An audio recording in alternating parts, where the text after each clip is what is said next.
manggil Bunda nih, wibawa saya langsung naik. Alhamdulillah kita pada hari Minggu bisa bertemu di sini. Terima kasih kepada adik-adik atau anak ya. Kalau Bunda kan berarti anak ya.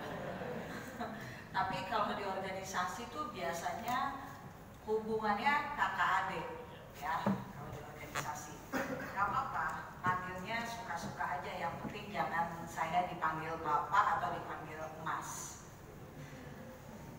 Ini saya berterima kasih sekali sudah bisa hadir di sini di antara adik-adik sekalian, dan saya begitu bangga dengan semangat adik-adik sekalian di hari Minggu loh ini ya, yang seharusnya kita di rumah mungkin beristirahat, berleha-leha, bersedekah dengan family, tapi kita semua semangat hadir di sini untuk berdiskusi soal ideologi bangsa. Luar biasa, tepuk tangan untuk kita semua.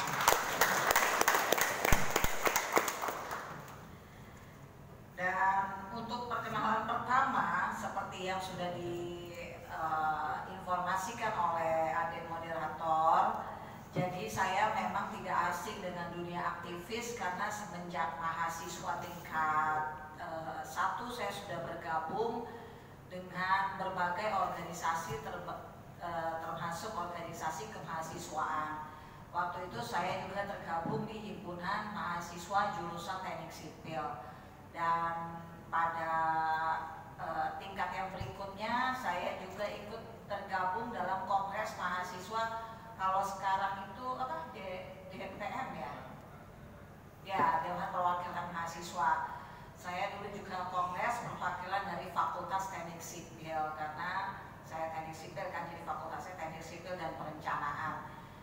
Sebelum mau masuk ke materi, saya hanya ingin berpesan bahwa adik-adik, saya rasa sudah berada di dalam track yang benar karena sudah bergabung dalam HMI. Jadi ketika kita muda itu kan anugerah ya dari Allah Subhanahu wa Ta'ala, karena masa itu tidak akan terulang untuk kedua kalinya. Jadi mari kita pergunakan masa muda kita dengan sebaik-baiknya, karena apa yang kita lakukan hari ini adalah tabungan di hari depan. Menurut pengalaman saya, tergabung dengan organisasi itu sangat berguna bagi kehidupan kita di masa mendatang. Pertama, kita mempunyai jaringan. Jaringan adalah modal kita untuk menggapai sukses. Mohon maaf, saya agak keluar sedikit dari materi karena setiap saya bertemu dengan pemuda dan pemudi tentunya, itu saya selalu berpesan untuk aktif di dalam organisasi apapun. Itu bagus untuk kita semua. Dan sebelum saya lulus kuliah, saya pun sudah tergabung dalam AMPI, Angkatan Muda Pembaruan Indonesia. Lalu saya tergabung dengan AMPG, Angkatan Muda Partai Golkar, dan pada akhirnya saya tergabung di DPP, Dewan apa ya, Dewan Pimpinan Pusat Partai Golkar. Kebanyakan singkatan jadi bingung ya. Ada Dewan Perwakilan Pusat, ada Dewan Pimpinan Pusat. Ya, jadi saya selalu dimanapun, di forum manapun, apapun konteksnya, apapun temanya, saya di awal selalu berpesan bahwa kita orang muda harus aktif berorganisasi. Jadi barangkali itu saja pesan saya kepada pemuda. Kita masuk ke materi nilai-nilai Pancasila dan pelarangan ideologi komunis di Indonesia. Baik, kita mulai dengan sejarah lahirnya Pancasila. Kita semua tahu Pancasila nggak ujuk-ujuk ada, tapi melalui proses panjang.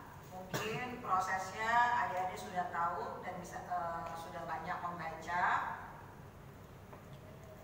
Di antaranya yang pada akhirnya konsep Pancasila dari Soekarno ditindaklanjuti dengan membentuk tim 9 yang menyempurnakan rumusan Pancasila dari pidato Soekarno ke dalam rumusan versi Piagam Jakarta tanggal 22 Juni 1945. Tapi sebelumnya puluhan anggota BPUPKI menawarkan berbagai pandangan soal Pancasila, dan kemudian ditutup dengan pidato Soekarno pada 1 Juni 1945 yang menawarkan 5 prinsip daripada dasar negara yang diberi nama Pancasila.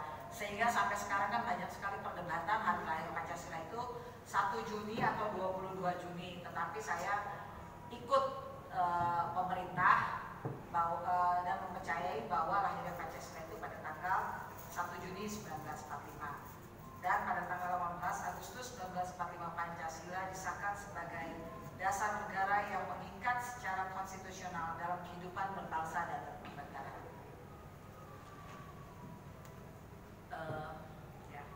Rumusan Pancasila dan nilai yang terkandung di dalamnya barangkali kita semua juga sudah sering mempelajarinya ya di sekolah dari SD, SMP, SMA hingga kuliah kan selalu dapat materi tentang Pancasila kan. Kita semua mungkin mengalami hal yang sama. Sekarang tuh PMP masih ada nggak ya SMA Pendidikan Moral Pancasila? Oh PKM ya. Ya udah whatever the name, tapi yang penting the substance is the same. Jadi it's okay. Yang penting harus ada karena yang membedakan kita warga negara Indonesia dengan negara lainnya adalah ideologi Pancasila. Bahkan bangsa dari manapun itu kagum dengan ideologi Pancasila karena kita bisa menyatukan begitu beragamnya suku bangsa di Indonesia dengan segala macam culture, budaya dan bahasa. Tetapi ketika pada satu titik pada poin kita bisa bersatu demi negara ini. Karena apa? Karena kesaktian Pancasila. Jadi di Pancasila ada 5 Pancasila. Yang pertama ketuhanan yang Maha Esa.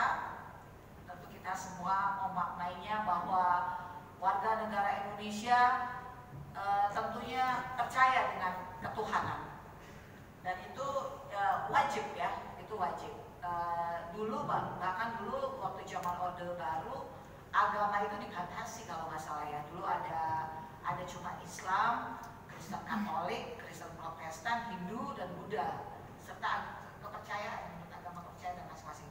Jadi itu aja kalau zaman dulu. Tapi ketika reformasi sepertinya udah dibuka lebih open mind.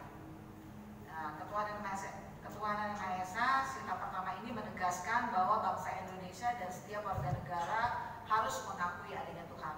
Yang seperti yang saya sebutkan tadi. Setiap warga negara Indonesia dijamin dan diberikan kebebasan untuk beribadat menurut agama dan kepercayaan masing-masing. Dalam sila pertama ini pula menekankan toleransi antar umat beragama.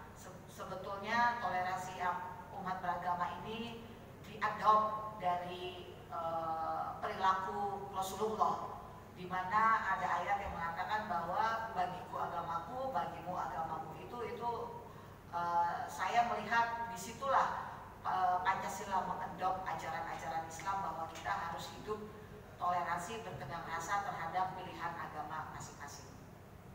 Sila kedua kemanusiaan yang adil dan beradab. Sila kedua ini menegaskan bahwa kemanusiaan yang adil dan beradab merupakan kesadaran sikap dan perbuatan manusia yang didasarkan pada potensi akal, budi, dan hati nurani manusia.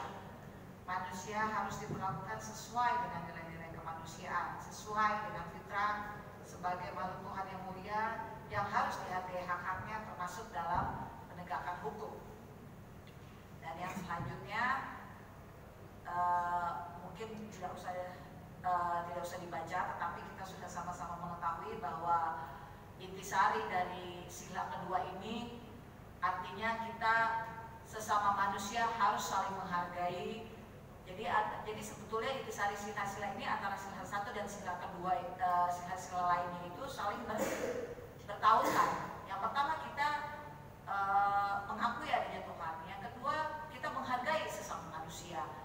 Ya sebenarnya banyak sekali mengadopsi ajaran-ajaran Islam ya.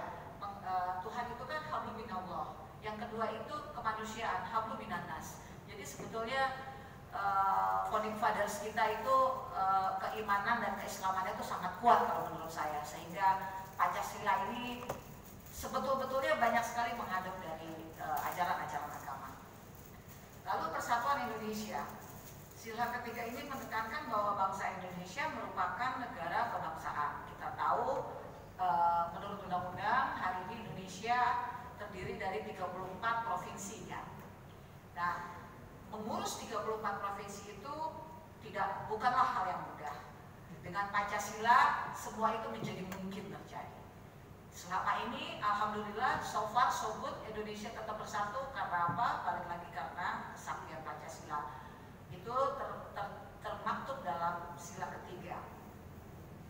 Ya, termasuk kita persatuan itu termasuk satu dalam memandang ideologi, politik, ekonomi, sosial, budaya, dan keamanan. Apa itu namanya? Apa dulu ya zaman kita kuliah? Iya, mungkin ada yang tahu singkatannya. Saya udah mulai lupa, maklum muda-muda kan. Lupa singkatannya tapi maknanya saya ingat. Ya, lalu ke sila keempat, kerakyatan yang dipimpin oleh hikmat kebijakan dalam permusyawaratan perwakilan. Adik-adik juga tentunya sudah hafal secara teks maupun konteks serta makna dari sila keempat ini. Begitu juga dengan sila kelima, keadilan sosial bagi seluruh rakyat Indonesia. Jadi memang keadilan itu,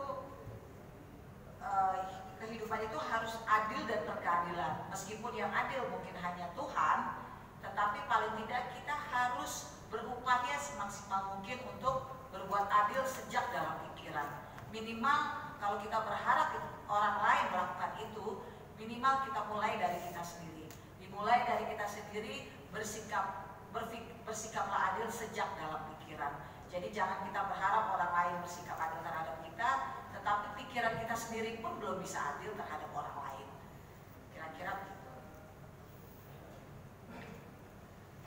Dan yang selanjutnya, Pancasila sebagai ideologi dan dasar negara. Dalam pembukaan Undang-Undang Dasar Negara Republik Indonesia tahun 1945, alinea keempat terdapat rumusan Pancasila sebagai dasar negara. Dan Pancasila itu adalah sumber dari segala sumber hukum, ya, makanya bisa dibilang dalam hukum positif Indonesia secara yuridis konstitusional sah, berlaku, dan mengikat seluruh lembaga negara, lembaga masyarakat, dan setiap warga negara tanpa terkecuali. Dan rumusan Pancasila itu mengikat ke seluruh rakyat Indonesia dalam kehidupan berbangsa dan bernegara. Nah, masuk ke pelarangan ideologi komunis di Indonesia. Slide berikutnya. Jadi pelarangan ideologi, jadi Indonesia itu hanya satu ideologi, yaitu Pancasila. Sehingga ideologi lain itu hukumnya haram masuk ke Indonesia. Termasuk diantaranya adalah komunisme. Dan untuk komunisme itu diatur melalui ketetapan Majelis Permusyawaratan Rakyat Sementara Republik Indonesia nomor 25 garing MPRS garing 1966 tahun 1966 tentang pembubaran Partai Komunis Indonesia. Pernyataan sebagai organisasi terlarang di seluruh wilayah negara Republik Indonesia bagi Partai Komunis Indonesia dan larangan setiap kegiatan untuk menyebarkan atau mengembangkan paham atau ajaran komunis garing Marxisme Leninisme. Kemudian diperkuat dengan TAP MPR nomor 1 tahun 2003 tentang peninjauan terhadap materi dan status hukum ketetapan MPRS dan MPR tahun 1960 sampai dengan tahun 2002. Jadi kita tidak perlu khawatir selama TAP MPR tersebut belum dicabut, artinya komunisme itu haram hukumnya berada di Indonesia. Cuman barangkali memang kita perlu mewaspadai bahaya laten karena komunisme itu kan ideologi. Yang namanya ideologi itu kan ada dalam pikiran. Kalau perlakuan atau aktualisasi pikiran bisa kita tangkap karena ada payung hukumnya, ada undang-undangnya. Tetapi kalau masih ada di dalam pikiran manusia, kita tidak bisa tangkap kan. Aktualisasi itu seperti apa? Aktualisasi pikiran, bicara, artinya propaganda soal ideologi komunis itu sendiri, atau tindakannya. Perkataannya pun kan bisa sudah masuk hukum perkataannya, apalagi tindakannya. Jadi tetapi yang kita waspadai adalah apa yang ada di dalam pikiran manusia. Karena dalam badan boleh dipenjara, tetapi pikiran, jiwa tidak bisa dipenjara. Meskipun badannya ada di penjara, di dalam penjara, kalau pikirannya masih kental dengan ideologi selain Pancasila, itu bukan berarti ideologi itu hilang di muka bumi. Mungkin secara aktualisasi sudah bersih karena dibatasi oleh hukum. tetapi pikiran ini yang harus kita sikapi bersama. Bagaimana kita menyikapi pikiran-pikiran yang ada di dalam manusia itu? Yang pertama mungkin pemerintah dalam kurikulum pendidikan kan sudah memasukkan pendidikan moral Pancasila kalau ada zamannya saya. Kalau sekarang kata Bapak tadi PKN ya Pak. Nah, itu mungkin salah satu cara. Dan berikutnya adalah diskusi-diskusi mengenai ideologi seperti ini. Terima kasih makanya kepada Bapak Ibu lagi, adik-adik penyelenggara sudah mau menyelenggarakan diskusi. Kalau ada berbagai kalangan yang mengatakan bahwa komunis adalah isu usang, buat saya tidak. Mungkin memang kalau aplikasinya atau tindakannya barangkali usang karena kita masih terjaga dengan undang-undang. Tetapi kan pikiran manusia kita nggak bisa bilang usang. Pikiran itu apalagi menjadi ideologi, apalagi menjadi doktrinasi, itu akan terus tetap berkembang dalam jiwa dan pikirannya. Itu yang mesti kita waspadai bersama. Tetapi jangan khawatir, tetap jangan khawatir berlebihan. Kalau kita bersama, tentu sesuatu itu bisa bisa kita hadapi bersama, sesuatu itu bisa lebih mudah. Dan tentu nanti dalam diskusi kita bisa lebih memperdalam biar tidak terlalu lama mendengarkan saya monolog. Kalau diskusi kan kita lebih enak, lebih cair dan brainstorming. Judulnya kan diskusi itu brainstorming. Tidak ada pikiran satu yang lebih hebat dari pikiran yang lainnya, tetapi kita saling menyatukan pikiran untuk membuahkan pikiran-pikiran lain, dan itulah sumbangsi kita kepada bangsa dan negara. Mungkin itu dulu dari saya.